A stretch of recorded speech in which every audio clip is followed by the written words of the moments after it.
అందరితో మాట్లాడడానికి ముఖ్య కారణం ప్రజలు తల్లికి వందనం అమలు చేశాక ఈ ఎన్డీఏ కూటమి నారా చంద్రబాబు నాయుడు గారి యొక్క నాయకత్వంలో తల్లికి వందనం అమలు చేశాక ప్రజల నుంచి వస్తున్నటువంటి ఆనందం, ప్రజలు వ్యక్తం చేస్తున్నటువంటి సంతోషం, ప్రజలు ఎంత ఈ ప్రభుత్వం మీద చూపిస్తున్నటువంటి అభిమానం నిజంగా వర్ణనాతీతం. ఇది ఒక చారిత్రక ఘట్టం. ఎన్డీఏ కూటమి ఏర్పడిన సంవత్సర కాలంలో ఆ చిన్నారుల యొక్క తల్లిదండ్రుల యొక్క ఆనందం నిజంగా మాటల్లో వర్ణించలేదని నేను మీకు అందరికీ కూడా ఈ పత్రికాముఖంగా తెలియజేసుకుంటున్నాను. వైఎస్ఆర్ కాంగ్రెస్ పార్టీ నాయకులకి ఎలక్షన్ ముందు ప్రజల్లో ఉన్నటువంటి వ్యతిరేకత గ్రహించి అప్పుడే మైండ్ దొబ్బేసింది. వై నాట్ 175 అన్నారు, వై నాట్ కుప్పం అన్నారు, వై నాట్ మంగళగిరి అన్నారు. ఇలాంటి పేలాపనలు పేలి ప్రజల తీర్పుతో చరిత్రలో ఆంధ్ర రాష్ట్రంలోనే కాదు దేశంలోని ఎప్పుడు కూడా చూడనటువంటి తీర్పు ప్రజలు ఓటు రూపంగా ఇచ్చి బీపు బాయిగొచ్చాక తీర్పు ఇచ్చాక ఉన్నమతి కూడా దొబ్బేసినట్లు ఉంది. ఇవాళ ప్రజల్ని 5 సంవత్సరాలు మోసం చేసి వంచన చేసి అవినీతిమయం రాష్ట్రంగా ఒక రామణ రాష్ట్రంగా ఈ రాష్ట్రాన్ని తయారు చేసింది పోగా ఎంతో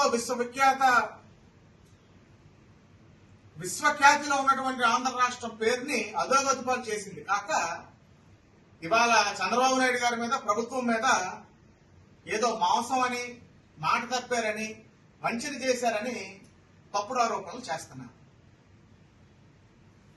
మీరు ఏ రోజైతే ఒక దేవాలయం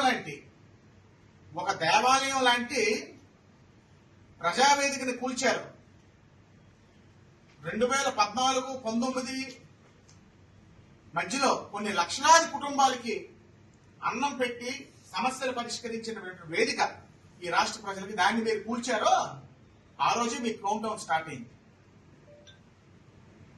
అమరావతి రాష్ట్రం కొన్ని వేల కుటుంబాలు రూపాయి ఖర్చు లేకుండా ల్యాండ్ పూలింగ్ లో మన రాష్ట్ర ప్రజల భవిష్యత్తుకి సుమారు 30,000 ఎకరాలు ఇస్తే అసెంబ్లీ సాక్షిగా ప్రజాస్వామ్యానికి దేవాలయమైనటువంటి అసెంబ్లీ సాక్షిగా 30,000 ఎకరాలు అయినా ఉండాలి అమరావతి రాజధాని మేము సమర్థిస్తాం అసెంబ్లీ సాక్షిగా అని 5 సంవత్సరాలు ఆ రైతాంగాన్ని, రాష్ట్ర ప్రజల్ని నానా హింసలు పెట్టి మీ భూదాహానికి, మీ అవినీతి దాహానికి వైజాగ్ని బలి చేయడానికి మీరు ప్రయత్నిస్తే అమరావతి రైతుల యొక్క మహిళలు ఎవరినైతే మీరు రోడ్ల మీద ఈడ్చి కొట్టి అవమానించారో ఆ ఉసురు వైజాగ్ ప్రజలు ఉసురు అమ్మనైనా వీళ్ళు మాకొద్దు, ఈ భూ కబ్జాకారులు మాకొద్దని 2 దగ్గరలా ప్రజలు తీర్పు ఇవ్వడం జరిగింది. మాట తప్పింది మీరు. మీ హయాంలో 49 లక్షల మందికి మీరు తల్లికి వందనం ఇస్తే అప్పుడు అమ్మఒడి రూపంలో మేము తల్లికి వందనం రూపంలో 67 లక్షల మందికి ఖాతాల్లో జమ చేయడం జరిగింది. అంటే ఇంచుమించు 25 లక్షల మంది దాటి ఎక్స్ట్రా మేము ఇవ్వడం జరిగింది. ఇది కాక మీలాగా తూతూ మంత్రం